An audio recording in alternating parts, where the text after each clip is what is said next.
បានថាអ្នកដែលរើសវេលាយកកូនឲ្យក្មេងឆ្លាតមិនមានសុខភាពល្អគឺទី1ឪពុកម្ដាយទៅធ្វើបុណ្យច្រើនធ្វើបុណ្យអាហោសិកម្មឲ្យពួកម្ចាស់កម្មពីនោះរបស់កូនម្ចាស់កម្មពីរបស់ខ្លួនឯងអាហោសិកម្មទៅដើម្បីកូនកើតមកចំថ្ងៃល្អមកល្អហ្នឹងអញ្ចឹងនៅពេលដែលក្មេងកើតចំថ្ងៃល្អមកល្អទី1គឺសុខភាពល្អចាសុខភាពល្អកតញ្ញូឆ្លាតមានអនាគតដែលល្អនឹងជាទ្រព្យដុំពេជ្ររបស់តកូលវងតកូលហើយប៉ុន្តែសំខាន់គ្រូគឺហានិភ័យខ្លាំងគឺនៅពេលដែលកើតខុសម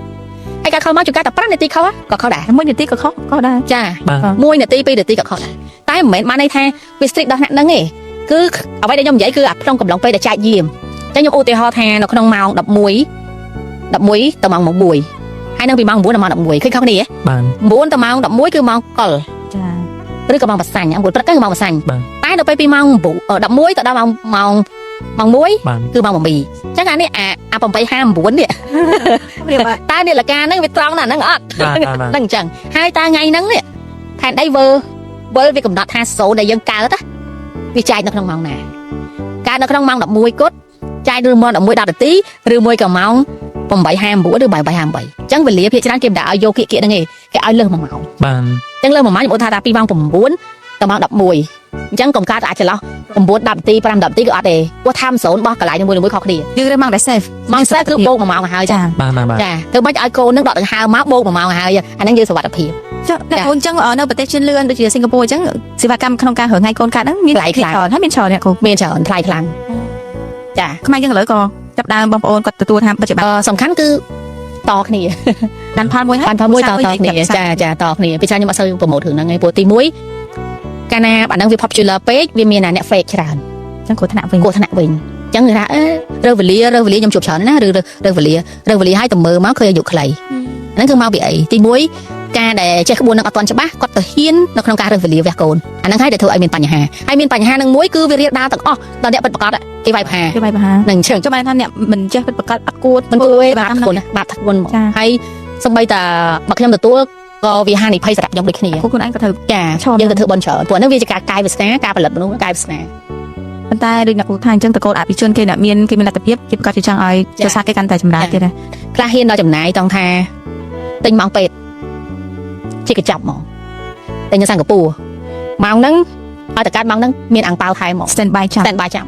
ំសុំចិត្តចាយលុយអត់តែឲ្យច្បាស់ confirm ថាពិតជាម៉ោងហ្នឹងហើយយើងមើលថាក្មេងកើតមកឆ្លាតប្រកបដី2ឬទូទៅហ្មងចេះខ្លាំងអាហ្នឹងចំណុចហ្នឹងហើយមិនបានន័យថាមិនមែនជាជំនឿទេនេះយើងតែច្រើនហើយអត់ពិសោធន៍ច្រើនមានបទពិសោធន៍ច្រើនហើយម្យ៉ាងបណ្ដងប្រទេសជឿនលឿនអានេះវាជា big project ទេជា project ដ៏ធំចាគេអនុញ្ញាតឲ្យមានចាគេប្រយ័ត្នប៉ុន្តែសម្រាប់អ្នកដែលរើសវេលាបែបហ្នឹងគេអត់រើសគ្រូធម្មតាទេមកជីវិតកូនគេអត់យកលេងសើចទេចាបើភាសាសាមញ្ញគាត់ថាស្ដេចគ្រូចិនសែគឺគេអនុញ្ញាតឲ្យមើលវេលាឲ្យច្រើននៅបើនៅសិង្ហបុរីគ្រូហ្នឹងក៏ជំនាញខ្លាំងបានគេយកបាទចា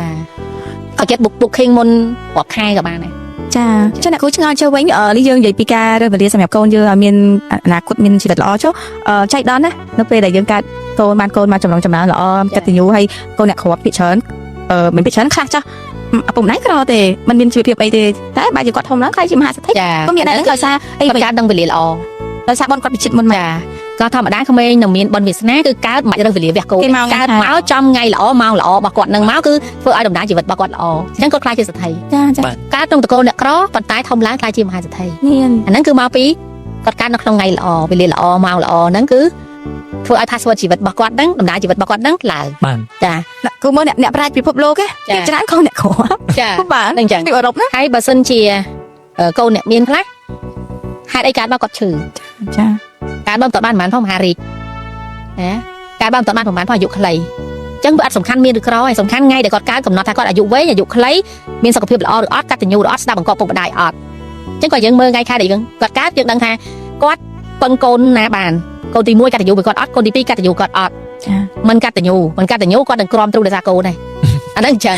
ហើយមានកូនកតញ្ញូសប្បាយចិត្តដែរតែកូនមិនកតញ្ញូគឺយើងវេទនាពុកម្ដាយគឺវេទនាដោយសារកូនទិញឡានឲ្យលក់ឡានទិញម៉ូតូឲ្យលក់ម៉ូតូខ្ញុំមានសេរីជំនាន់កូនអ្នកមានតែទិញម៉ូតូឲ្យម៉ូតូហោះលើចំឈើតែយូរវាវាយគ្នាចំនួនតែកូនអ្នកមានខ្លះគេកើតមកកាន់តែមានទៀតកាន់តែមានអានេះដោយសារអីរិស័យគាត់ល្អគាត់ដើរតាមគន្លងឪពុកម្ដាយគូឲ្យហើយគាត់ឆ្លាតដំណើរជីវិតគាត់ល្អគាត់កាន់តែមានអាហ្នឹងអញ្ចឹងប៉ុន្តែអ្នកខ្លះអ្នកមានមែនតែចង់វះវេលារកកូនវះវេលារកអស់ហើយដូចខ្ញុំនិយាយអញ្ចឹង មុនតែមកទឹកទេសួតទុំចា ចា សួតទុំបានយើងរើសបានអញ្ចឹងមុនគ្រប់ខែពេលក្រោយមុនមកទឹកក្រោយមកទឹកអញ្ចឹងកូនខ្លះគាត់មក3អាទិត្យមុន តែមក3អាទិត្យមុនសួតអត់ពេញលេងទេ ចាចា កាលបើឈឺបងហ្នឹងកូនអ្នកមានទៀត ចា អញ្ចឹងមិនថាវាសនានៃការរើសវេលានេះអាស្រ័យលើម្ដាយធ្វើបន់ច្រើនអាស្រ័យលើវាសនាកូនកូនមានវាសនាដែលឲ្យកែអត់ ចា ហ្នឹងហើយហ្នឹងសំខាន់ណាស់ អរគុណអ្នកគ្រូអ្នកគ្រូសុំសួរសំណួរបែប ចា ខែផ្លូវការណា ចា អ្នកគ្រូដែលលួចសួរប៉ាម៉ាក់អ្នកគ្រូថាពេលម៉ាក់អ្នកគ្រូទាំងងន់គាត់មានឲ្យប្រផ្នូលអីជាមុនថានឹងបានកូនស្រីមកជួយប្រទេសជាតិបានច្រើនអញ្ចឹងឬក៏ខ្លាចជាគ្រូជំនាញហុងស៊ុយបកាយអញ្ចឹងគាត់ក៏មានយល់សារហ្នឹង ម៉ាក់ប្រាប់ថាយកសពឃើញខ្ញុំហ្នឹងគេមានទេវតាឲ្យចិញ្ចៀនគាត់ បាទ ចា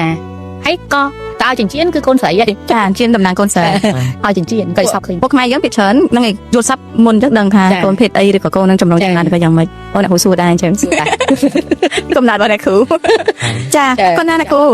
អរគុណសម្រាប់ពេលវេលានេះចាប្រធានបទនេះក៏ប៉ុន្តែយើងធ្លាប់មានពីឆ្នាំមុនមកដែរនៅពេលដែលយើងចាក់ផ្សាយទៅឃើញថាមានការគ្រប់គ្រងតាមដានច្រើនជាពិសេសគូស្វាមីភរិយាដែលគាត់ទៅតែរៀបការគាត់ plan គម្រោងផែនការយកកូនអញ្ចឹងទៅហើយក៏មានបងប្អូនខ្លះគាត់ធ្វើតាមក្បួនត្រឹមត្រូវជួបជាមួយនឹងអ្នកជំនាញពិតប្រាកដគាត់ទទួលបានសុខភាពមង្គលល្អ